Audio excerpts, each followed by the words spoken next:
Estamos iniciando hoy nuestro ciclo de charlas, herramientas para innovar y emprender. Este ciclo de charlas lo pensamos desde el Parque Tecnológico Sartenejas de la Universidad Simón Bolívar para mover un poco todo el tema del emprendimiento y de la innovación de nuevo en la universidad, ya que estamos retomando la presencialidad. Y en el Parque Tecnológico que les voy a presentar a continuación es la fundación de la Universidad Simón Bolívar, que apoya todas estas actividades que tienen que ver con innovación y emprendimiento.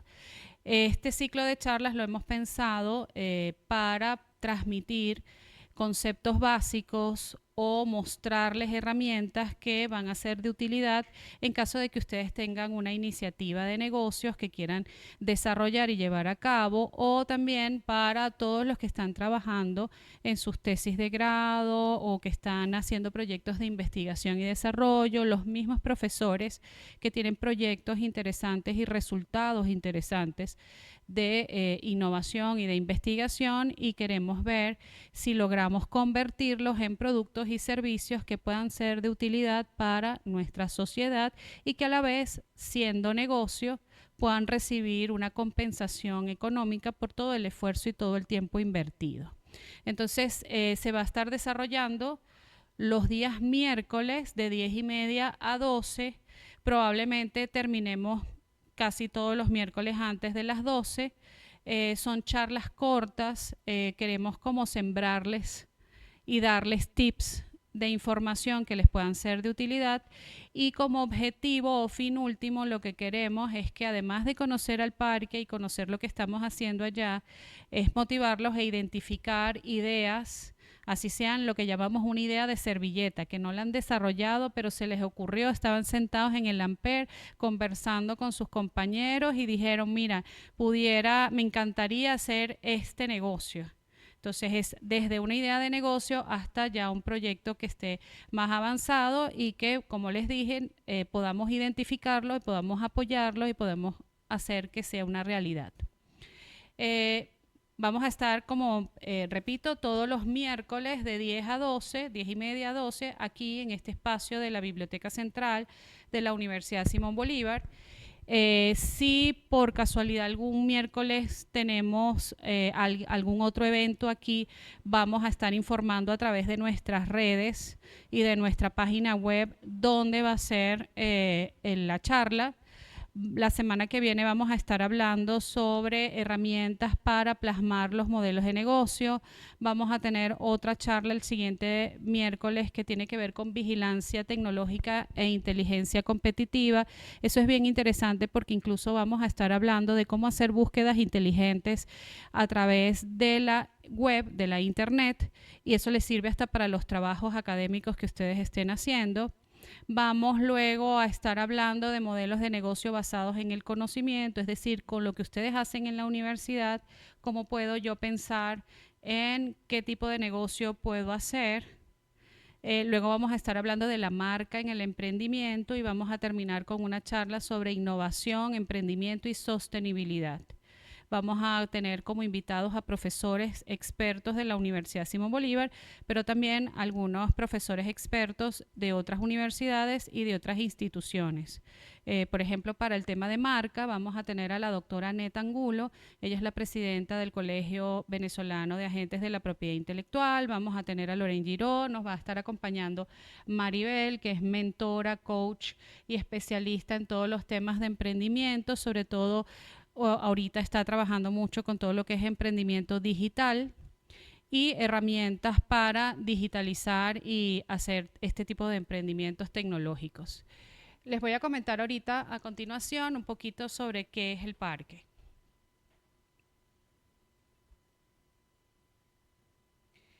¿Qué hacemos en el parque? Como les dije, el parque es una fundación de la Universidad Simón Bolívar, es una asociación civil. Vamos a cumplir ya más de 29 años de existencia. junto con la Fundación de Investigación y Desarrollo y con Artevisión, somos la plataforma de vinculación de la universidad con el entorno.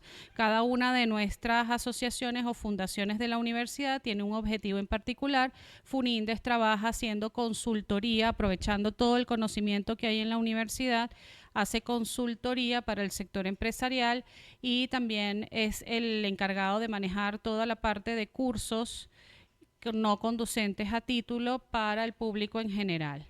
Luego tenemos Artevisión, que tiene estudios de televisión para la generación de contenidos para medios audiovisuales, y en FUNINDES estamos trabajando con todo, en Parque estamos trabajando con todos los temas de apoyar a innovadores y emprendedores. ¿Cómo lo hacemos?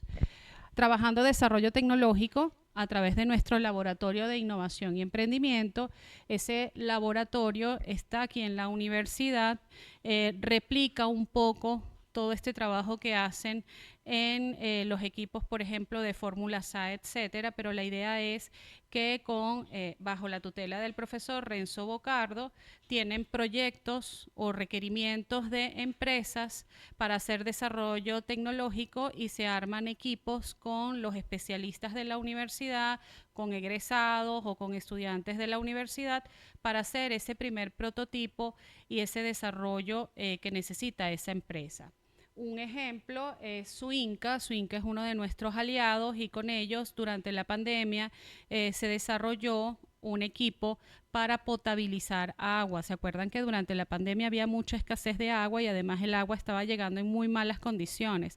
Entonces, bueno, se hizo para esta empresa un equipo para potabilizar agua. Se genera hipoclorito de sodio a partir de una reacción química que el profesor Renzo se la puede explicar, y entonces hacemos hipoclorito de sodio a partir de sal y agua común con un equipo. Este equipo lo está comercializando la empresa. Con lo que comercializa la empresa ha generado la necesidad de otras soluciones, como por ejemplo se desarrolló un equipo portátil que trabaja para generar hipoclorito de sodio, ya sea enchufándolo a la pared, al servicio eléctrico. Si no hay servicio eléctrico se puede utilizar baterías de carro o celdas solares. Y pues este equipo ha sido vendido a través de la UNICEF y se ha llevado a las zonas rurales en Venezuela y a escuelas para potabilizar agua. Así como eso, pues se hacen otros desarrollos. Aquí tenemos otro ejemplo de un desarrollo tecnológico. Este es un profesor, doctor en traumatología, cirujano ortopédico. Él es de la Universidad Central de Venezuela. El parque trabaja no solamente para la comunidad de la Simón Bolívar, sino para todos los que se acerquen y tengan necesidades que nosotros podemos cubrir. Y pues él desarrolló un fijador externo para tratar fracturas especiales en huesos y para, por ejemplo, tratamientos cuando las personas tienen cáncer, que se retira una parte del hueso y luego con este equipo se puede unir el hueso y se puede crecer nuevo tejido y sanar.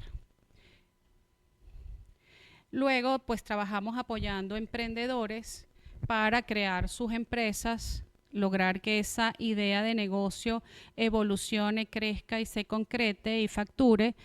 Algunos ejemplos que hemos trabajado: también trabajamos dando asesoría a pequeñas y medianas empresas. Tenemos, por ejemplo, NutriWhite, que es una empresa dedicada a la parte de hacer planes nutricionales para pacientes y se les ayudó con todo lo que fue la transformación digital de sus procesos. Con Visor, Valley App son dos ejemplos de ideas de negocio de egresados que se convirtieron en empresas que están comercializando. Inspenet es otra iniciativa digital de una plataforma para todos los ingenieros del área de mantenimiento, etcétera, una comunidad que se está desarrollando, un portal en donde van a recibir información, reciben cursos y noticias. Es una plataforma web. Y les puse allí el logo de Emprendetec porque hoy en día estamos trabajando con el IESA, que ha recibido un financiamiento del BitLab para desarrollar negocios, ideas de negocios de emprendedores. Tenemos un convenio con el IESA y por lo tanto tenemos acceso a becas del 100% del valor del costo que requiere este programa y por lo tanto hemos postulado iniciativas de emprendimiento de la Universidad Simón Bolívar que han sido favorecidas por este programa y que han estado trabajando en desarrollar y concretar sus ideas de negocio. Tenemos en este momento 4 emprendimientos que ya pasaron esta primera fase y ya están en la segunda fase. Ellos son EGPEC y Litodesk. Estos son 2 emprendimientos de profesores basados en resultados de laboratorio de I+D. Uno trabaja con anticuerpos para las diarreas en niños, las infecciones por Escherichia coli. Otro trabaja con temas de levantamientos de información para el área de ciencias de la Tierra, y tenemos a Visor, que se está escalando, y tenemos al equipo de Sonda, que son equipos de estudiantes y egresados. En estos momentos está abierta la 4ª cohorte, la convocatoria, y estamos buscando desde PTS grupos de estudiantes, de profesores, de administrativos, de empleados que quieran evolucionar sus ideas de negocio y concretarlas. Si tienen interés, pueden comunicarse con nosotros a través de nuestras redes, PTS-USB en Instagram, o pueden escribirnos a corporacionpts@pts.org.be. Por supuesto, apoyamos a pymes para lanzar, por ejemplo, nuevas líneas de negocio. Trabajamos todo esto en redes de cooperación. Tenemos alianzas con muchas instituciones a nivel nacional e internacional. Les voy a comentar solamente de una, que es Fede Radio, que es la radio digital de Fede Cámaras. Allí tenemos un programa todos los viernes de 11:30 a 2:30, donde damos información como la que les estoy dando hoy, y pueden sintonizarnos a través de la página web de ellos, el portal www.fedecamarasradio.com, y van a poder acceder a información de nosotros. Y finalmente, pues tenemos nuestros espacios. Nosotros estamos ubicados en la montaña donde ustedes ven la antena de Digitel. Allí estamos nosotros, en la Tecnópolis de la Universidad Simón Bolívar, es nuestra sede principal. Si pueden acercarse, serán cordialmente recibidos por todos nosotros, pero también administramos 2 espacios más de la universidad, unos salones y cubículos de oficinas que están ubicados en la torre, la primera, piso 15, en Chacao, y unas oficinas, 2 pisos de oficinas que están ubicados en Parque Central. Eso es lo que hacemos en Parque. Como les dije, nos pueden escribir, nos pueden buscar en las redes. Allí están nuestros datos de contacto. @PTS-USB, Corporación PTS sin el acento, Corporación PTS @pts.org.be. Y bueno, cualquier cosa estamos a la disposición de ustedes. A continuación vamos a iniciar nuestro ciclo de charlas con el profesor Renzo Bocardo. El profesor Renzo, muchos lo conocen en la universidad, es un profesor con más de 25 años de experiencia en el área de diseño en ingeniería mecánica, pero también estuvo apoyando o ha estado apoyando a los equipos de Fórmula SAE Baja y otros equipos dentro de la universidad. Él es doctor en proyectos de ingeniería y diseño, y pues es el presidente de nuestra fundación, el Parque Tecnológico Sartenejas. Él les va a hablar de la creatividad como herramienta para innovar. Gracias. Hola, ¿cómo están? Bueno, estamos usando este micrófono para capturar el audio para la grabación. Entonces, bueno, yo sé que es un distractor y todo lo demás, ¿no? Bueno, vamos a hablar hoy un poco sobre esto de la creatividad, y lo pongo yo como herramienta para la innovación, porque lo que buscamos es siempre innovar, siempre hacer cosas nuevas y útiles, ¿no? Entonces, lo que quiero con esta charla, que es como una introducción a este tema que es bastante extenso, buscar los conceptos, que estemos claros en que cada uno de esos conceptos. Yo voy a comenzar con una fábula que conseguí alguna vez escrita sobre el médico, el abogado y el ingeniero. No sé si ustedes la conocen o han escuchado hablar de eso, ¿no? Es bastante larga, no la voy a leer, pero les cuento de qué va el asunto, ¿no? Resulta que el médico, el abogado y el ingeniero se murieron y van al cielo. y le tocan las puertas a San Pedro. San Pedro los recibe y entonces el médico le dice, yo vengo aquí, ¿y usted qué es? Yo soy médico. Ah, bueno, pase usted, que usted nos ha mandado muchos clientes. Le toca el turno al abogado. Entonces el abogado empieza con un discurso, por tantos y por tantos y por cuantos, y no sé, explicándole todo, que San Pedro se fastidió y le digo, pase usted de derecho, ¿no? Después viene el ingeniero y el ingeniero estaba distraído viendo cómo funcionaban las puertas del cielo. ¿Y usted qué hace? Le dice San Pedro, y San Pedro le dice, y el ingeniero le dice, bueno, yo soy un ingeniero y vengo aquí a ver si hay trabajo. Entonces San Pedro le dice, aquí no hay trabajo, vaya a buscarlo al infierno. Entonces, bueno, el ingeniero dice, es tan familiar la respuesta que se fue para el infierno, pues. Y allá lo recibió el diablo y entonces, bueno, lo pusieron y se puso a trabajar. Entonces, ¿qué hizo? Salvó los abismos con puentes, puso climas templados, cálidos y fríos, aire acondicionado, qué sé yo, y empezó a cambiar el asunto con el trabajo del ingeniero, ¿no? Tanto es así que al cabo de un tiempo, el cielo se empezó a despoblar. Y entonces San Pedro manda a un ángel a que averiguara el asunto. Y el ángel le envía la respuesta diciendo que aquí llegó alguien que llaman a todos a secas el ingeniero, y entonces cambió todas estas cosas, y con esto le doy la renuncia porque en el infierno me quedo, dice el ingeniero. Y cuento esto porque eso es un poco lo que hacemos los ingenieros, es decir, ¿qué hacemos los ingenieros? Buscamos problemas para resolverlos de la mejor manera que podamos, ¿no? ¿Y cómo podemos resolver los problemas? Bueno, tenemos que hacer uso de lo que llamamos creatividad. Por eso es que es importante y es transversal en todas las áreas del conocimiento la creatividad. Hay que ser creativos en lo que seamos, en lo que hagamos constantemente, ¿no? Entonces, un poco eso, y por qué yo como ingeniero empecé a estudiar a fondo la creatividad como tal, ¿okay? El proceso creativo, ¿no? Yo soy ingeniero mecánico, y en ingeniería mecánica, no sé si hay alguno de ustedes que esté estudiando ingeniería mecánica. Bueno, tú fuiste alumno mío, ¿no? Sí. Ok, ¿tú también o no? No todavía. Bueno, en ingeniería mecánica hay básicamente estas áreas, ¿no? Un área seca, la llamamos seca, resistencia a materiales, materiales, ese tipo de cosas, estructuras. Hay un área, vamos a decirlo así, un poco erótica, que es húmeda, y el área caliente, vamos a llamarlo así, ¿no? Pero es así, pues el área húmeda tiene que ver con todo lo que se llama mecánica de fluido, es decir, todo lo que es transporte de fluidos, pues agua. Nosotros también en ingeniería mecánica nos ocupamos de la generación de energía hidráulica o térmica, que es la otra área, que es el área caliente, vamos a llamarlo así, que es la termodinámica como tal, ¿no? Yo me he quedado en el área seca, ¿no? Pero, vuelvo otra vez, los problemas están en todas las áreas del conocimiento, ¿no?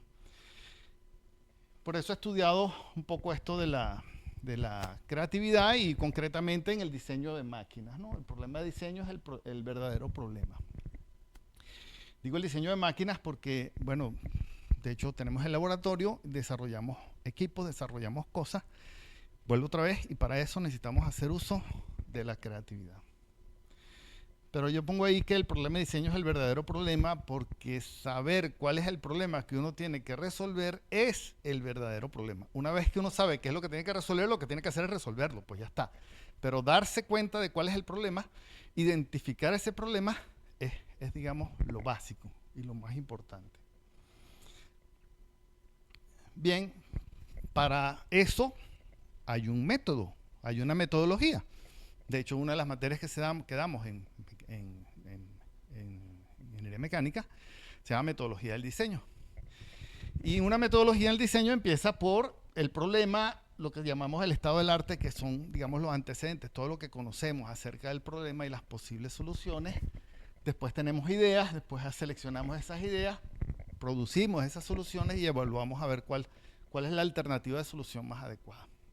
Entonces, la creatividad está en esas primeras etapas del proceso de diseño, sobre todo en la generación de ideas. ¿Okay? Algunas preguntas, ¿no? ¿Qué es la creatividad? ¿Qué es la innovación? ¿Cómo se relacionan? se puede aprender cómo se puede ser más creativo, es lo que vamos a tratar de visualizar aquí. Y este es el esquema, el mapa conceptual básico, por lo cual yo me voy a mover en toda la presentación de hoy, ¿no? Ese es un mapa, vamos a decirlo así, de conceptos y relaciones entre esos conceptos. Y vamos a ir viéndolos uno a uno, empezando por el cambio. Bueno, profesor Miguel Martínez Migueles, fallecido aquí, era profesor de aquí del Departamento de Ciencia y Tecnología del Comportamiento Humano, psicólogo, y ha escrito libros, no de psicología, sino más bien de, bueno, epistemología de la ciencia, suena como una grosería, pero eso es filosofía de la ciencia. Hablaba de esto, ¿no? Dice que hace 2000 años, al principio de nuestra era, había en Occidente un cierto volumen de conocimientos que fueron heredados de la cultura universal y sobre todo de la civilización grecorromana. La historia de la ciencia señala que estos conocimientos se duplicaron más o menos hacia el año 1000, se volvieron a duplicar en 1750 y que igualmente lo hicieron en los años 1900, 1950 y 1964 aproximadamente. De allí en adelante los plazos de duplicación se han ido acortando aún más. Hoy ese crecimiento sigue una curva netamente exponencial. ¿Okay? Entonces esto lo tomé yo de un libro de Maurice Asimov, que se llama Cronología de los Descubrimientos, y entonces ustedes ven que donde estamos, la cantidad de descubrimientos por unidad de tiempo aumenta. Es decir, que lo que damos por sentado hoy, mañana no va a ser. ¿Okay? Cuando yo empecé a estudiar aquí, bueno, ustedes no habían nacido, pero yo estoy vivo y tampoco soy un viejito decrépito, ¿verdad? No habían computadoras. Es más, había un teléfono en el departamento. Si tú te querías comunicar con alguien, tenías que ir al departamento y pedir el teléfono. De hecho, cuando era profesor, ¿no? Estoy hablando del 90. Cuando estudié, vi programación y le hicimos por tarjeta perforada. Cuando terminé, tuve un computador donde hice, el escrito del proyecto de grado, que era era de marca Epson, era el modelo QX10, tú lo viste, una pantalla de fósforo verde con disquete de 5 1/4 pulgadas, y ahí se guardaba. Eso no tenía disco duro, eso no tenía nada, y bueno, y eso era lo que había, pues. No había AutoCAD, no había nada de eso, ¿no? Poco a poco después vino, después el internet y ya las cosas como los conocemos. Vinieron los celulares, con los celulares entonces uno se podía comunicar, cambian las cosas. Tú llamas a Juan, a la casa de Juan y preguntas si está Juan. Ahora llamas a Juan y le preguntas dónde estás. Sutil la diferencia, pero gran la diferencia. Es decir, vivimos ahí un cambio de paradigma.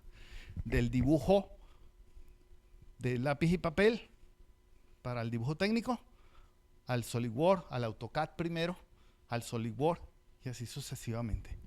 ¿Okay? Son cambios de paradigma, cambios en el estado normal de las cosas, ¿no? Ojo, ahora estamos viviendo un cambio radical y profundo de paradigma tecnológico con lo que se llama la inteligencia artificial, y pronto vendrá la computación cuántica. Eso va a ser, todo el mundo vuelve a cero cuando eso ocurra. ¿Okay? El que no se encarame ahora en la inteligencia artificial está atrasado. ¿Okay? Es como el arquitecto que no trabaja con AutoCAD o con software de dibujo. Entonces nosotros estamos viviendo aquí. ¿Cómo nos preparamos para esa cantidad de cambios por unidad de tiempo? Bueno, tenemos que ser creativos, tenemos que usar nuestra cabeza. ¿Me explico? Porque empleos que nosotros conocemos ahora van a dejar de existir. Porque van a ser suplantados probablemente por la inteligencia artificial. Bueno, Palarino nos dice que hay 3% de las personas son iniciadoras de avanzada, 11% seguidor inmediato, 70% seguidor tardío y 16% oponente. Es decir, cuando alguien propone un cambio, esa persona está en el 3%, consigue unas personas que dicen yo voy contigo, consigue otras personas, otro grupo de personas que es mayoritario que dice déjame ver cómo le va para ver si me meto o no me meto, y hay otro que van a oponerse. Siempre ocurre. Entonces, como dice Sancho, ¿no? Nos ladran, Sancho, de Quijote, perdón, nos ladran, Sancho, señal de que avanzamos. Es decir, siempre que haya alguien que se oponga a lo que tú estás haciendo, es que tú estás haciendo. ¿Me explico? Si no se oponen, es porque no estás haciendo. Tienes que revisarte. Eso es un cambio de enfoque también válido que tienen que preguntarse, ¿no? Thomas Kuhn, filósofo americano del siglo XX, mediados del siglo XX, propone y describe el cambio como describe un cambio de paradigma como una revolución. Él escribe un libro que se llama La estructura de las revoluciones científicas y ahí explica cómo cambian las cosas en la ciencia. Y eso es aplicable básicamente a todo, pues. Aquí tienen personajes que cambiaron la ciencia. Galileo, Marie Curie, Edison, Einstein, Darwin, Mendel, Tesla. Cada uno de ellos cambió. ¿Me explico? Einstein dice, la cosa es relativa. ¿Por qué? Bueno, mira, entonces Einstein cambia la física tradicional. Es decir, la física newtoniana dicen, mira, espérate, el tiempo ya no es fijo, es variable en el tiempo, hay unas distorsiones espacio-tiempo. Si tú te mueves a una velocidad, el tiempo transcurre diferente. Entonces, echa por tierra todo lo anterior, todo lo de Newton. ¿Por qué estudiamos Newton? Bueno, porque a las velocidades que nos movemos, a los tiempos que nos movemos, todavía Newton funciona. ¿Me explico? Pero yo no puedo aplicar, o sea, para poder saber la geolocalización, es decir, esos satélites que traen el GPS, Newton no es suficiente. Yo tengo que corregir esa posición en función de los términos de Einstein, porque la velocidad con que el satélite está circundando la Tierra afecta el tiempo y por lo tanto la geolocalización de ese satélite. ¿Me siguen? O sea, el reloj nuestro no transcurre igual que el reloj del satélite que está allá, entonces necesito meter el tiempo. Yo puedo ir a la Luna con Newton, pero de ahí para allá no puedo. Necesito corregir con lo que dice Einstein, por ejemplo. Entonces así hay cambios de paradigma. Darwin dijo, un momentico, nosotros venimos del mono. Y dice, tú estás loco, nosotros venimos de Adán y Eva. No, espérate, yo te lo demuestro. Y que hay un cambio de paradigmas ahí. Entonces hay gente que dice, no lo acepto. Se oponen. Hay gente que dice, ok, voy contigo. Normalmente los viejitos se oponen hasta que se mueren y entonces sigue el nuevo paradigma en acción, pues. Ahora volvió otra vez el creacionismo y todas estas cosas, el terraplanismo y todas estas cuestiones, ¿no? Cosas que hay que cuidarse de esas cosas porque están locos, ¿no? También, ¿no? El terraplanismo. Bueno, dice Einstein, locura es hacer lo mismo una y otra vez y esperar resultados diferentes. ¿Sí? Vuelvo otra vez, ¿no? Bueno, esta frase me la conseguí también con uno de mis profesores de pregrado. Él decía, aquel que no se adapte y cambie, por lo menos a la velocidad que cambia el cambio lo cambia. Lo que les digo de la inteligencia artificial. Hay que montarse en eso para usarlo. ¿Me explico? O sea, antes uno no tenía calculadora y usaba las cuentas a mano. Ahora uno usa la calculadora y entonces esa energía mental que aplicabas tú o que consumías tú en hacer las cuentas, ahora la hace una calculadora. Tú te ocupas de otras cosas. No es por flojera mental, pero es para que se ocupen de otras cosas. Igual la inteligencia artificial. Bueno, seguimos con nuestro esquema. Vamos a ver la invención. La invención es en la técnica, es decir, los ingenieros inventamos. Y las invenciones, bueno, hay cierta, digamos, estigma de que el inventor loco está metido en su laboratorio haciendo sus experimentos y eso, de hecho, han habido películas. Esta es una película de los años 60. A mí me gustó mucho. Yo no la vi en los 60, estaba muy chiquito. Pero esta se llamaba El profesor distraído o El profesor Boligomas, que está ahí, ¿no? Una película de Walt Disney.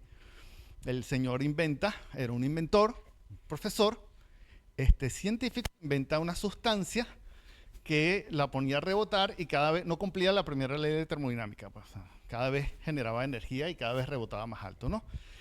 Muchos años después, esa película la volvieron a hacer con Robin Williams, se llama Flubber. No sé si ustedes la llegaron a ver, y si no, véanla. Igual, la primera está en Disney Channel. Disney Channel no, ¿cómo se llama? En Disney Plus, en la internet. En estos días la busqué y la volví a ver. Este es más reciente. ¿Ok? O estos dos. Phineas y Ferb, supongo que sí los vieron, ¿no? Bueno, las invenciones se patentan. Y hay patentes. La patente es un registro, es el título de propiedad que el Estado le da al inventor de su invención. ¿Okay? O sea, el Estado te dice, esta invención que tú patentaste es tuya. Y tú puedes usufructarte, o sea, ganar dinero con tu invención durante un tiempo determinado, depende del país que lo solicite, ¿no? Patentes interesantes, por ejemplo, tienen esta, es una de las patentes de Edison, de uno de los bombillos, 1860 creo que está, esa 1880, ¿no? Esta es otra patente, bueno, ahí no se ve, pero es una patente que se llama del elevador, del ascensor. Y el que lo patenta es un señor llamado Otis. Por eso que existe una compañía de ascensores llamada Otis. Anteriormente le ponían los nombres de las personas, los dueños de la empresa, a la empresa. ¿Okay? Tienen una patente aquí de profesores de aquí de la universidad que patentaron una producción de emulsionantes de aceite mediante tensión superficial de agentes microbianos. Descubrieron una cosa que se podía patentar, tiene una aplicación útil para el transporte de crudos en agua y usando bacterias. Bueno, en realidad son pupucitos de bacterias, porque son lo que secretan la bacteria, es un surfactante que hace que eso ocurra, ¿no? Es una patente de profesores de aquí, bueno, y bien que está asignado a la Universidad Simón Bolívar. Hay otras patentes, porque los inventos se patentan, que digamos que uno puede decir que son cosas útiles que no sirven para nada, pero son patentables, porque cumplen las condiciones de la patente, ¿no? Por ejemplo, ahí tienen un cono motorizado para el helado. O sea, te vas a comer un helado, tienes la maquinita y entonces tú le aprietas un botoncito y el helado empieza a dar vuelta y tú te lo vas comiendo. En lugar de tú darle vuelta a la barquilla, él te da vuelta a ti. O la otra, que es un pañal para pájaros. ¿Okay? Bueno, cumple con las condiciones de una patente y bueno, el gobierno de los Estados Unidos le otorgó la patente a estas personas, ¿no? No sé si tenemos alguna otra. Ok. Es decir, que no todo lo que se inventa, digamos, a ver, una de las condiciones para que te den una patente es que sea de factibilidad de aplicación industrial. Es decir, que lo puedas producir. ¿Yo puedo producir un cono rotador, un aparato para rotar el cono de helado? Sí. Entonces, no es obvio, es original porque nadie lo había hecho, entonces yo puedo patentar eso, ¿no? Ahora, si lo vendo en Walmart o lo vendo ¿lo van a comprar? Eso es otra cosa. Eso es otra cosa. O sea, el que decide si ese invento digamos, es útil, es el mercado como tal, no el inventor. ¿Ok?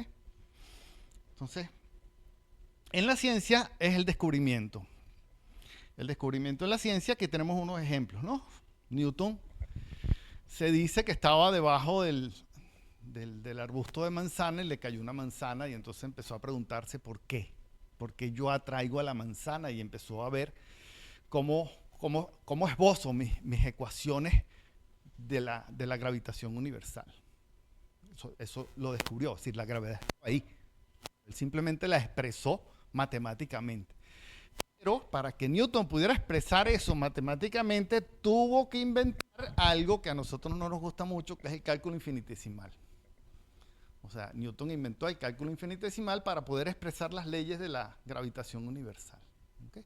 Todos esos límites, derivadas, integrales, todas esas cosas vienen de ese libro de Newton. Descubrimiento. Dice que se llama Colón y viene a descubrirnos. O sea, América estaba, Colón llegó. Es la diferencia. ¿Okay? El invento no estaba, el invento lo crearon. el descubrimiento estaba, yo simplemente llego ahí, lo encuentro, pues. ¿Me siguen? Ahora, en la invención y en el descubrimiento hay un proceso de búsqueda igualito, igualito. O sea, Colón no sabía que América estaba ahí, él quería una cosa diferente para llegar a las Indias, ¿no? Entonces, un camino diferente, y por ahí se consiguió en el camino otra cosa. Por eso que llaman indios a los indígenas, porque creyó que había llegado a la India, y no, había llegado a otro continente que él no sabía. Galileo empezó a observar el cielo nocturno y vio que al lado de Júpiter habían unos punticos. Unos días después los punticos estaban del otro lado, y así empezó a estudiar los satélites de Júpiter y llegó a la conclusión de que no, que la Tierra no es el centro del universo, sino que todos rotamos en torno al Sol. Y eso le valió cárcel. Lo pusieron preso. Y después tuvo que retractarse. Y después que dijo, pero igual se mueve. O sea, la Tierra se mueve. ¿Me explico? Porque ese cambio de paradigma no estaba la civilización, digamos, preparada para que le dijeran otra cosa. Y Galileo lo hizo y lo demostró, pero no te creo. Y así es el cambio de paradigma como tal, ¿no? En la ciencia Galileo. Lo que sí inventó Galileo, no que lo inventó, lo perfeccionó, fue el telescopio. El telescopio estaba inventado, pero él tuvo que hacer mejoras en los lentes y todas esas cosas para observar mejor, hacer mejor sus observaciones. Es decir, que hay una relación entre la ciencia y la técnica. ¿Okay? Para descubrir necesito de los objetos de la técnica, y los objetos de la técnica necesitan los descubrimientos también. Ya vamos a ver esas relaciones. ¿Qué pasa en el arte? En el arte hay descubrimiento e invención. Hay de las dos cosas. ¿Okay? Los artistas están buscando expresarse, buscar esa cosa interna que quieren, que tienen ellos dentro, que no saben todavía qué es, pero cuando lo consiguen, aquí está. Ejemplos. No sé si conocen este cuadro, Las Meninas, de Velázquez, que está del lado izquierdo de ustedes. Y este que está acá, se parece a Las Meninas, ¿no? Es de Picasso. Entonces Picasso se obsesionó con Velázquez, con el cuadro de Las Meninas, y buscó interpretar el cuadro de Las Meninas de Velázquez a su forma de verlo. ¿Me siguen? Y ese es el resultado. Pero ¿cómo llegó ahí?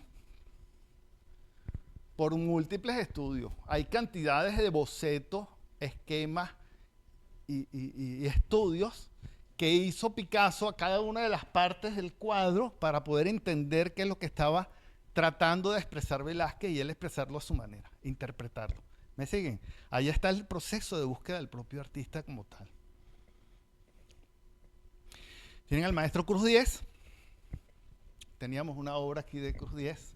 Esperemos que en un futuro, con la nueva Venezuela, en la nueva universidad, tengamos otra vez el jardín de Cruz Diez.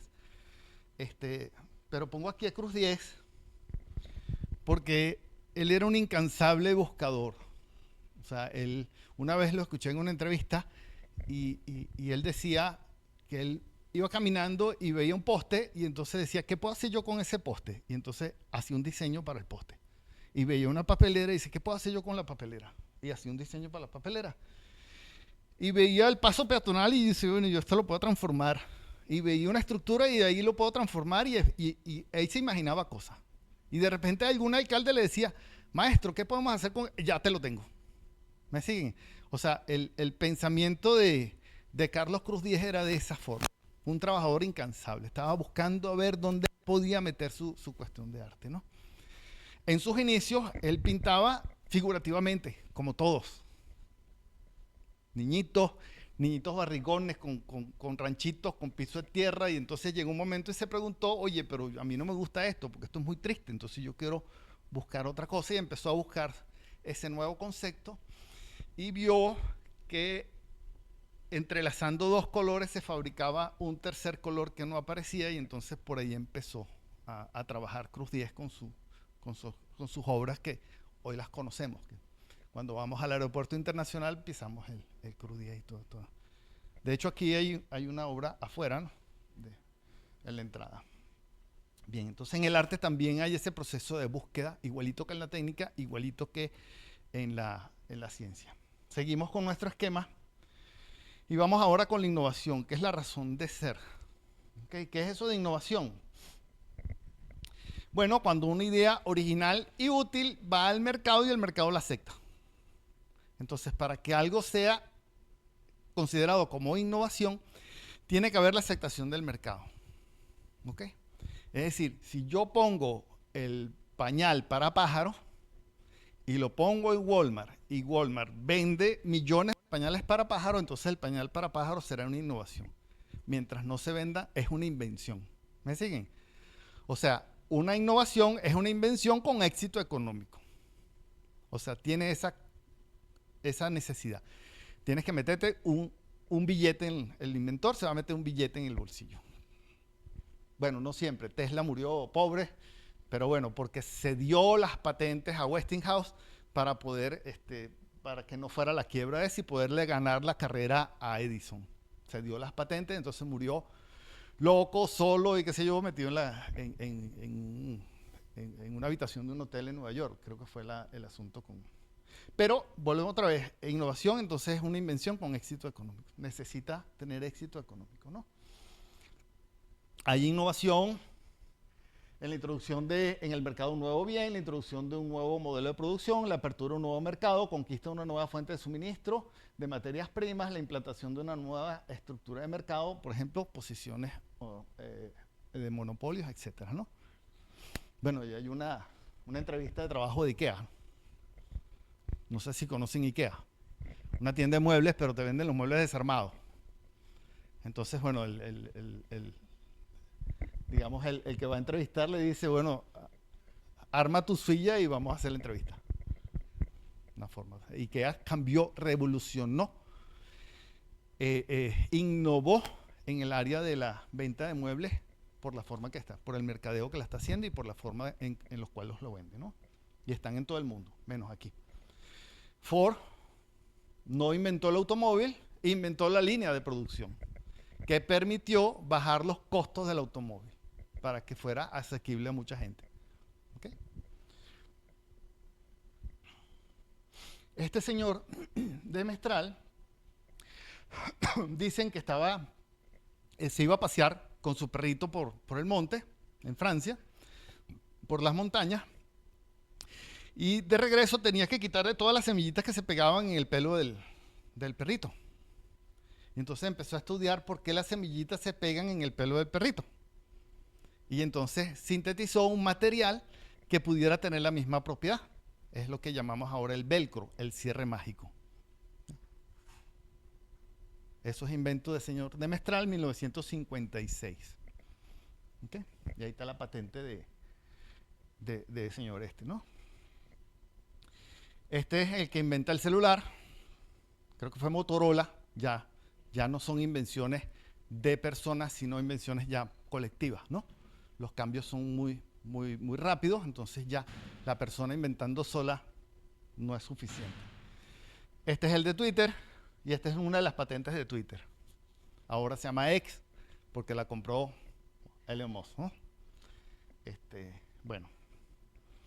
Seguimos con nuestro esquema y vamos ahora al foco que es la creatividad como tal, ¿no? La creatividad, numerosos autores la definen como la utilidad, la originalidad y la utilidad. Es decir, esas dos condiciones tienen que tener algo para que sea considerado como creativo. Es decir, que sea original, que sea nuevo, es decir, que no existía antes, pero que sea útil. Fíjense, la originalidad es un concepto relativamente objetivo. Es decir, si no está antes, ahora está, entonces es nuevo. ¿Me siguen, no? Pero la utilidad es relativo, es subjetivo, depende de la persona que lo evalúe. Porque para alguien puede ser muy útil un pañal para pájaro y para otro no. Entonces la utilidad es subjetiva. Por lo tanto, la creatividad es subjetiva. Se depende de quién la evalúe. ¿Me explico? Pero tiene que haber un componente de utilidad y de originalidad. Hay diferentes modelos que estudian el proceso creativo. El primero, el modelo tradicional, tiene 4 acercamientos. Estudian la persona, el otro es el producto, el proceso o el ambiente. Es decir, hay autores que dicen, bueno, Leonardo da Vinci es considerado creativo, sí, ¿por qué? Entonces empiezan a enumerar las características de Leonardo que lo hacen que lo consideremos creativo. Y estudiamos esas características. Otros que dicen, bueno, un celular, un software, ¿es creativo? Sí, bueno, ¿por qué? ¿Qué características tiene ese producto que lo podemos considerar como creativo?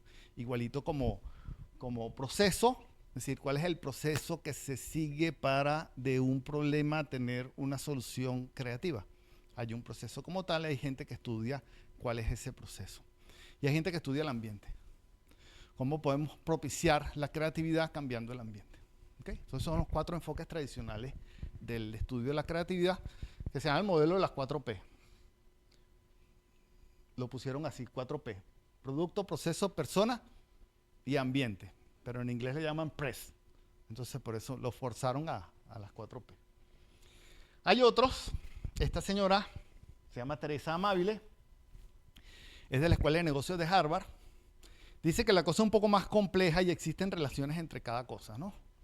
Ella se basa mucho en la persona como ente productor de creación, de la creatividad, pero habla de la pericia, que es lo que la gente sabe, es decir, el conocimiento que tiene. Habla de la capacidad de pensamiento creativo, que son como técnicas que tú puedes usar para generar cosas creativas. Por ejemplo, han escuchado hablar de la tormenta de ideas, el brainstorming. Eso es una heurística, un método que tú puedes usar para generar ideas. ¿Me siguen? Entonces, Amabile dice que la creatividad es la conjunción de esos 3 factores. Todavía no he mencionado el tercero.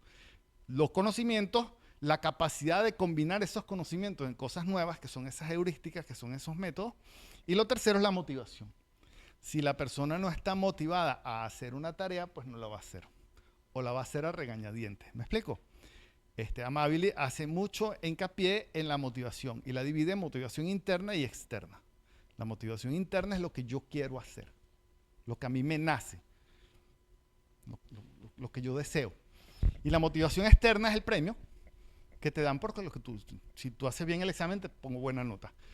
Si el niñito controla esfínteres en el preescolar, entonces le pongo una carita feliz en la mano y se va con una carita feliz y él es muy contento con eso. ¿Me explico? O sea, el premio y el castigo, el palo o la zanahoria. Eso es la motivación externa. Hay fenómenos interesantísimos con estas cosas de la motivación. Por ejemplo, cuando hay mucha motivación interna y hay un elemento perturbador que desmotiva, externo, lo que se hace es reforzar la motivación interna, más que bajarla. ¿Me siguen? Por ejemplo, una travesura que yo hice hace muchos años. Estaban los muchachos de Fórmula trabajando en su carro. Y ya tenían la presentación pronto. Y ellos estaban todos atorados trabajando en su carro. Y yo paso por ahí y los veo y les digo, por ahí los profesores están apostando que ustedes no terminan. Y me fui.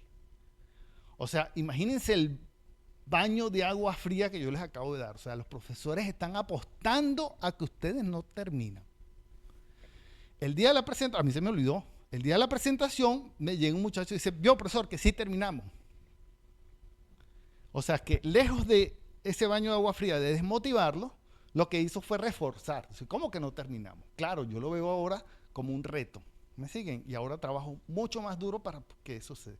Por eso que la motivación interna es lo que mueve todo proceso de creación. ¿Okay? Lo que uno quiere hacer. Este es otro señor, yo lo llamo en mis clases Pepe, porque ya ven cómo se llama. Csikszentmihalyi. Es de origen polaco, pero trabaja en la Universidad Yale en los Estados Unidos. Él tiene un modelo que dice que la creatividad es la conjunción de la persona, el ámbito y el dominio. Es decir, la persona propone en un dominio determinado, es decir, en un campo del conocimiento determinado. Einstein propone cambios en la física.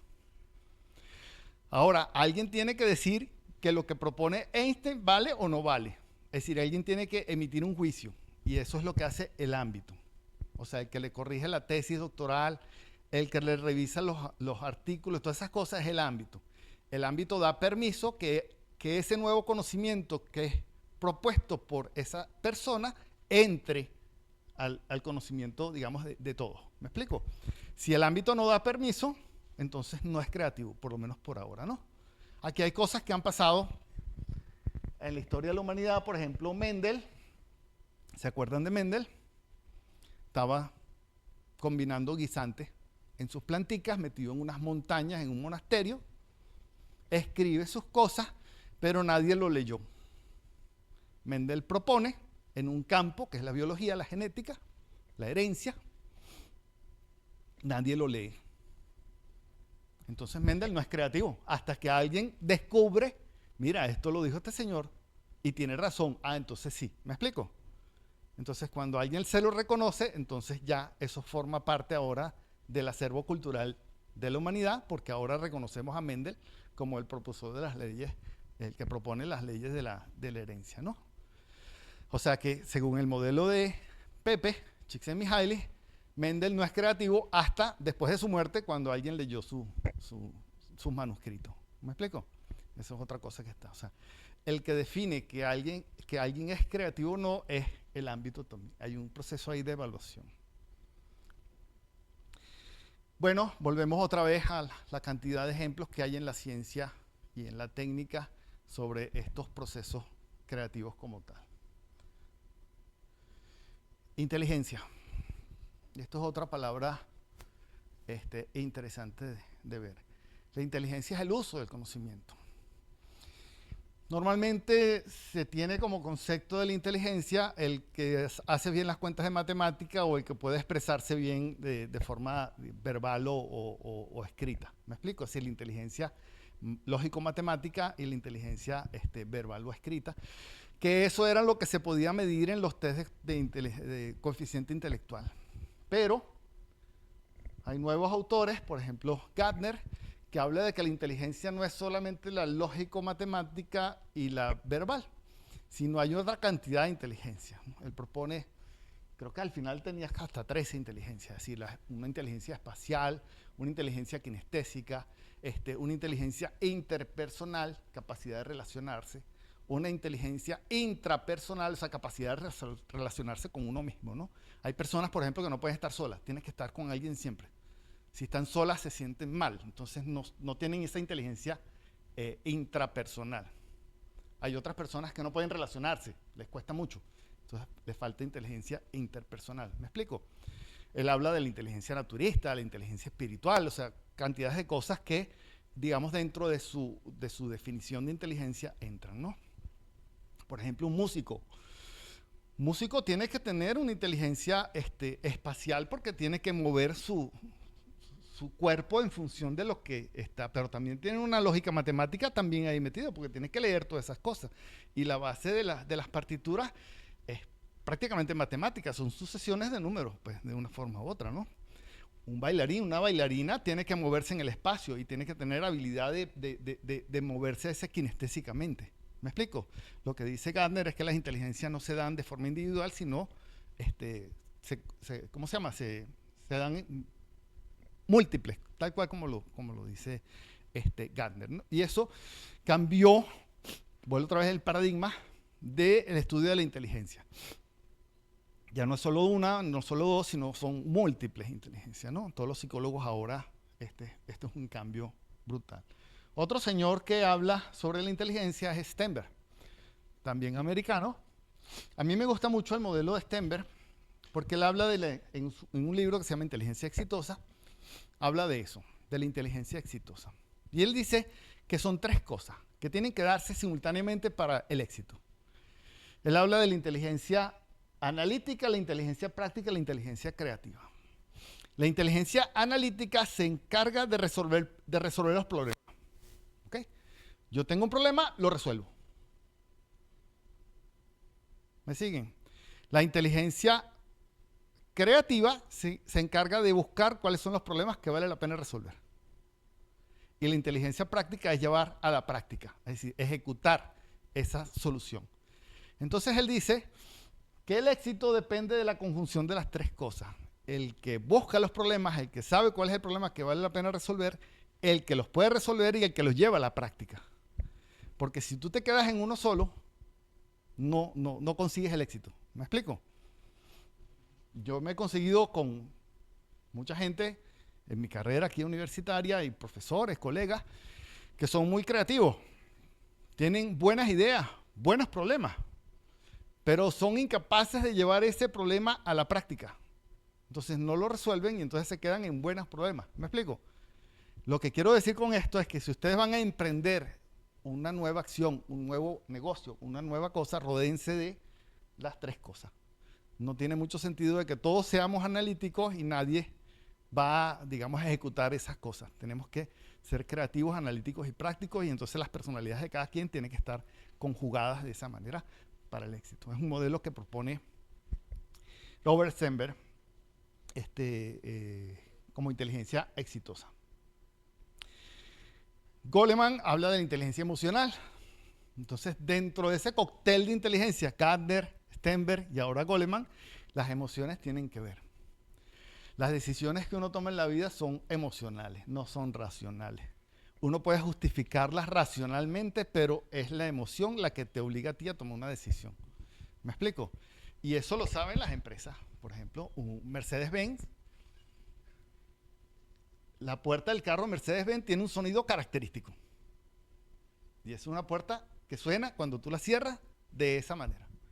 Y esa es su forma de mercadear. ¿Me explico? Esa sensación cuando tú te sientas y agarras el volante de un carro, cómo te sientes, cómo es el acolchonado del asiento, todas esas cosas son sensaciones que van para que tú prefieras ese carro o no. Aquí no tenemos muchas opciones, pues, o sea, si tú te quieres comprar un carro y vas y tienes el dinero y vas a comprar el carro y mira, no hay amarillo, hay verde, bueno, dámelo verde, pues, porque si no te lo agarras el verde. Pero, digamos, en países normales, tú tomas esas decisiones emocionalmente. Tú puedes estudiar toda la racionalidad que tú quieras, el consumo de combustible, el mantenimiento y todo lo demás, pero al final tú compras el carro que tú quieres. Bueno, también el que puedes, pero las emociones tienen que ver ahí. ¿Okay? Entonces, Goleman fue el que puso en el tapete las emociones. Y este señor, no sé si han escuchado hablar de Luis Alberto Machado. Ustedes no, ustedes sí. Bueno, Luis Alberto Machado, venezolano. Yo hablé con Luis Alberto Machado para el desarrollo de mi tesis doctoral y me senté con él, me invitó a su casa y lo grabé, estuve como 2 o 3 horas hablando con él y realmente fue interesante esa conversación. Él fue cuando Luis Herrera Campins en los 80 fue presidente, él había sido jefe de campaña de Luis Herrera Campins. Y entonces, bueno, Luis Herrera Campins gana las elecciones. Y entonces él me cuenta que él estaba esperando que lo llamara Luis Herrera para ver qué ministerio iba a trabajar, pues, porque estuvo muy asociado a la campaña. Entonces, pasan los tiempos, pasa una semana, pasan 2 semanas, no lo llaman, y este señor se olvidó de mí. Yo lo hice ganar. Entonces lo llaman y dice, bueno, mira, Luis Alberto, yo te quería poner en el Ministerio de Educación, pero ahí no vas a poder hacer mucho porque es una rosca muy grande, que si yo te voy a nombrar ministro de Estado para el Desarrollo de la Inteligencia. Entonces nosotros en Venezuela tuvimos un ministro para el desarrollo de la inteligencia. Entonces este señor, bueno, la prensa lo ridiculizó. O sea, para el desarrollo de la inteligencia, está loco. Entonces este señor llama a una rueda de prensa y vienen los periodistas y entonces dice, miren, yo los invito dentro de un año a un concierto en la Sala Ríos Reina del Teatro Teresa Carreño. Y entonces los periodistas dicen, no invita un concierto, nos invita 3 días antes y listo, vamos para el... No, dentro de un año, porque ese concierto lo va a tocar estos niños que en su vida han visto un violín, estos indígenas que en su vida han visto un violín. Entonces dentro de un año ellos van a tocar piezas de Mozart, de Beethoven, qué sé yo, y entonces la prensa al día siguiente pues, está loco. Si nosotros pensamos que estaba loco, ahora sabemos que está loco. ¿Qué fue lo que hizo Luis Alberto Machado? Contrató al maestro Abreu. Y ahí es el inicio del Sistema Nacional de Orquestas Juveniles e Infantiles y de los coros. Ese es el inicio de eso, la idea de Luis Alberto Machado. Y al año tocaron y llegaron los periodistas Un momentico, este señor como que tiene razón. Este señor se trajo una cantidad de investigadores a nivel mundial y revolucionó toda esta cosa de la inteligencia a nivel mundial. Eso que conocemos ahora de ponerle al niño en gestación música barroca, hablarle al niño cuando está la mamá embarazada, que el papá se integre, todas esas cosas, ese desarrollo viene de esa. Fue Margarita de Sánchez y Beatriz Manríquez que desarrollaron esas cosas bajo el paraguas de esa tutela. De modo tal que existe un antecedente sumamente importante a nivel mundial aquí en Venezuela en los años 80 para el desarrollo de la inteligencia. Él escribe 2 libros, La revolución de la inteligencia y El derecho a ser inteligente. Pueden buscarlo, debe estar aquí en la biblioteca, bueno, si la biblioteca funcionara, ¿no? Pero es importante este antecedente. Bueno, todo esto ocurre en nuestro cerebro, ¿ok? Nosotros tenemos la capacidad de combinar esos conocimientos que tenemos de formas novedosas y producir cosas nuevas. ¿Qué es eso del cerebro? Bueno, hay una neurona y esa neurona se comunica con otras neuronas. ¿Okay? Ese es, digamos, el esquema de una neurona, donde tienen las dendritas, el núcleo, el cuerpo celular, el axón y las conexiones estas entre neuronas. Entonces las neuronas funcionan mandando un impulso eléctrico que baja por el axón y se comunica con las otras neuronas. Ahí digamos, hay una neurona conectada acá y otras acá y así. Cada neurona puede conectarse con hasta 10.000 neuronas. Puede conectarse hasta con 10.000 neuronas. ¿Me explico? Y tenemos 100.000 millones de neuronas. O sea que la cantidad de conexiones que nosotros podemos hacer en nuestro cerebro es muy grande. Muy grande. ¿Qué pasa también en nuestro cerebro? Constantemente estamos conectando y desconectando. Se nos olvidan las cosas. ¿No les ha pasado? ¿Cómo es que se llama fulanito? Espérate, ya me voy a acordar. No, yo sé cómo se llama, pero dime. No, ya va. ¿Qué estás haciendo? Que la conexión tuya de ese recuerdo, ese dato está ahí, pero esa conexión la perdiste. Entonces tú estás tratando de volver a reconectarla por otro lado. Cuando tú lo reconectas, ¡pum!, restituiste la conexión y recuerdas cómo se llama. Dame el número de Pedro y te dan un número, no, ese no es. Pero si tú no sabes cuál es, ¿cómo sabes tú que ese no es? No, ese no es. Yo sé cuál es, pero ahorita no lo acuerdo, pero ese que tú me estás diciendo no es. ¿Me siguen? Eso está ocurriendo en nuestro cerebro. Ojo, pero eso ocurre, esas conexiones también ocurren en el cerebro del perrito, el cerebro del gatico, el cerebro del monito, el cerebro de la ballena, todas esas cosas. La única diferencia entre nosotros y el resto de los mamíferos, vamos a llamarlo así, es que nosotros estamos conscientes de que pensamos. Esa es la única diferencia. Porque el perrito piensa, el perrito resuelve, el monito resuelve, pero no está consciente de que está haciendo esos procesos, ¿no? Sino que me corrijan los biólogos, ¿no? Bueno, somos producto de la evolución. ¿Okay? Nosotros ganamos todas las apuestas. No sé si hay un creacionista, espero que no. Pero nosotros ganamos todas las apuestas. ¿Okay? Si hubiéramos perdido una, no estuviéramos aquí. ¿Okay? ¿Por qué? Porque un meteorito cayó en Yucatán, allá en, ¿cómo se llama? En México está, ¿cómo se llama donde todo el mundo va? En Cancún. Por ahí cayó el meteorito y eso hizo que cambiaran todas las condiciones ambientales del planeta y se murieron los dinosaurios. Pero quedaron por ahí unos mamíferos que eran chiquiticos que estaban por ahí y entonces ellos fueron los que...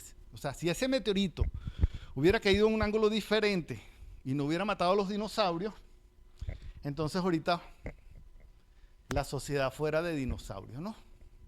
Ese era un programa que transmitían por televisión también, se llamaba Dinosaurio. Era una familia de dinosaurios y estaba el niñito dinosaurio, la abuelita y todo lo demás eran dinosaurios, los que vivían en esa sociedad y se comían los humanos. Cuando servían la comida eran humanos que estaban ahí los humanos chiquiticos ahí haciendo esas cosas. Era la parodia, ¿no? Pero si ese meteorito vuelve otra vez, no cae en ese ángulo de ese tamaño y qué sé yo, no estuviéramos. Fuéramos ahorita, no sé, el equivalente de las arañitas o el equivalente para la sociedad de dinosaurios que estuvieran, ¿no? El cerebro es el órgano del pensamiento humano. ¿Okay? Ahí es donde nosotros pensamos. Ahora, ¿cuáles son las relaciones que existen entre cada uno de estos términos? Bueno, cambio e innovación. El cambio incentiva la innovación y la innovación es necesaria para afrontar los cambios y produce los cambios. ¿Okay? Volvemos otra vez. Estamos ahorita en continuo cambio y tenemos que innovar para adaptarnos a esos cambios y para producir más cambios todavía. Estamos en ese umbral de esa transformación, de ese cambio de paradigma a nivel total, que es la inteligencia artificial y la computación cuántica. Eso va a cambiar todo, va a cambiar todo. Ese conocimiento vuelve a cero. Invención y descubrimiento. Bueno, yo les había dicho que la invención y el descubrimiento están entrelazados. El descubrimiento conduce a la invención y la invención facilita el descubrimiento. El ejemplo de ello es Galileo con su telescopio. ¿Okay? El invento del telescopio permitió a Galileo observar Júpiter y por lo tanto hacer los descubrimientos que él hizo. Y así hay una sucesiva. Alguien inventó el láser y el láser produjo una serie de cosas que produjo nuevos instrumentos para hacer nuevos descubrimientos y así sucesivamente. En esa espiral de evolución, de cambio, ¿no? Y la invención con la innovación, bueno, yo les dije, ¿no? La innovación es un invento con éxito económico, ¿no? Aquí entran entonces herramientas para la innovación. Hoy estuvimos hablando de la creatividad, o sea, de los conceptos de la creatividad, que vuelvo otra vez y les digo que es la producción original y útil, pero hay otras herramientas para la innovación que vamos a tocar acá. Va a haber una charla sobre prospectiva y vigilancia tecnológica, que son herramientas para la innovación. ¿Qué significa eso? A grosso modo, la prospectiva es tratar de ver cuál es el siguiente paso. ¿Me explico? ¿Qué está haciendo, por ejemplo, Samsung y iPhone? Están viendo qué es lo que tiene que inventar el próximo celular. ¿Me explico? Y tiene que ver cuál es el siguiente cambio. De repente el siguiente cambio es que yo agarre el celular, apriete un botón y aparezca la otra persona que está en otro lado en una forma de un holograma y yo puedo interactuar con ese holograma. Yo no lo sé. Pero ellos tienen que estar investigando sobre eso. Porque si no investigan sobre eso, les va a pasar lo que le pasó a Nokia, o lo que le pasó al BlackBerry, o lo que le pasó a Xerox, o lo que le pasó a IBM. Es decir, se quedan enfrascados en que su solución es la mejor y no investigan esas otras cosas y quedan rezagados en el mercado como tal. ¿Okay? No sé si saben, Nokia, ¿han escuchado de Nokia? Todo el mundo tenía un celular Nokia.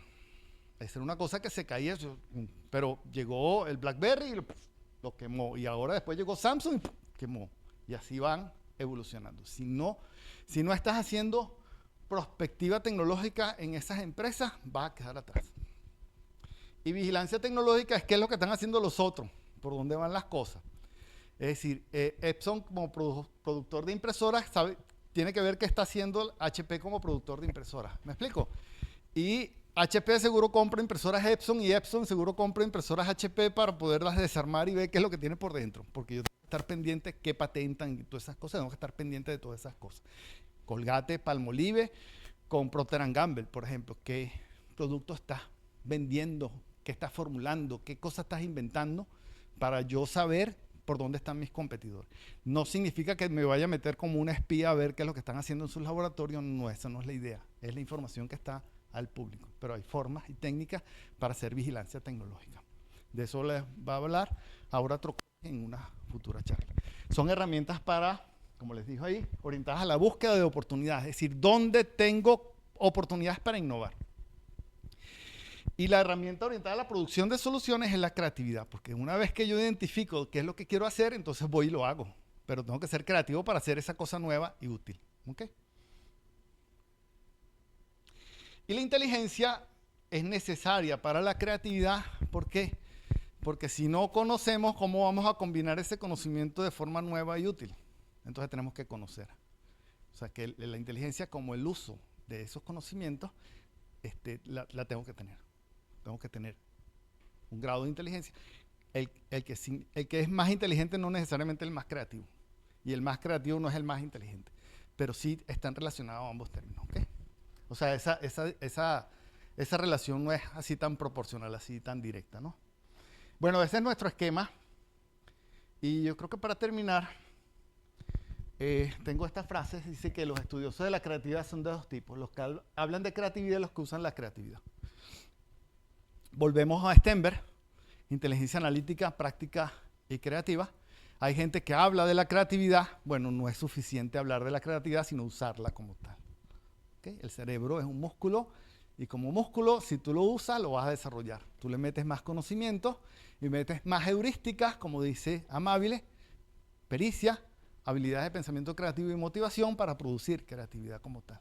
Necesitas usar el cerebro, necesitas meterle conocimiento, necesitas tener esas habilidades para generar esa musculatura, digamos, cerebral y entonces producir cosas creativas, cosas nuevas, útiles y novedosas. No solamente entender la creatividad, sino usarla como tal. Todo aquello que se haga para entender conceptualmente la creatividad redundará en beneficio de la misma y permitirá que se afiancen sólidamente las realimentaciones producto de los logros creativos personales. Me explico. Esto creo que es la última.